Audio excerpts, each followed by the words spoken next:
আবার আজকে আমি করব তোমাদেরই বলা উইয়ার্ড ফুড কম্বিনেশন। চলো শুরু করা যাক। ফার্স্ট কমেন্ট ছিল চকলেট উইথ চা। এটা তো শুনেও মনে হচ্ছে যে কম্বিনেশনটা হয়তো ভালো হতেও পারে। তোমরা আমাকে প্রচুর চ্যালেঞ্জ ভিডিও করার রিকোয়েস্ট করেছো, আমি আস্তে আস্তে প্রত্যেকটা চ্যালেঞ্জ ভিডিও করার চেষ্টা করব। এই কম্বিনেশনটাকে তো আমি 10 আউট অফ 10 দিতে পারবো। এবার চলো নেক্সট কমেন্ট দেখা যাক। এই কমেন্টটা ছিল রসগোল্লা উইথ সস। এই কম্বিনেশনটা তো শুনেই আমার উইয়ার্ড মনে হচ্ছে। চলো এবার ট্রাই করে দেখা যাক আদৌ আমি খেতে পারি কিনা।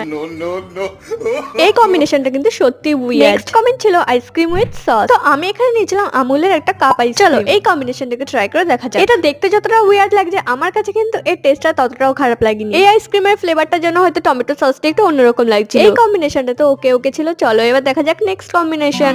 তো এই কম্বিনেশনটা ছিল বিরিয়ানি উইথ আইসক্রিম। এই কম্বিনেশনটা শুনেই আমার কেমন গা গুলাচ্ছে। তো বমি করার আগে আমি এখানে ঝটপট করে একটু নরমাল বিরিয়ানি টেস্ট করি। এটা মুখে দেওয়ার পর আমার মনে হচ্ছিল কাশির সিরাপ মিশিয়ে বিরিয়ানির সাথে খাচ্ছি। আমার খাওয়া সবথেকে উইয়ার্ড কম্বিনেশনটা এটাই ছিল। ভিডিওটা ভালো লাগলে একটা লাইক অবশ্যই করে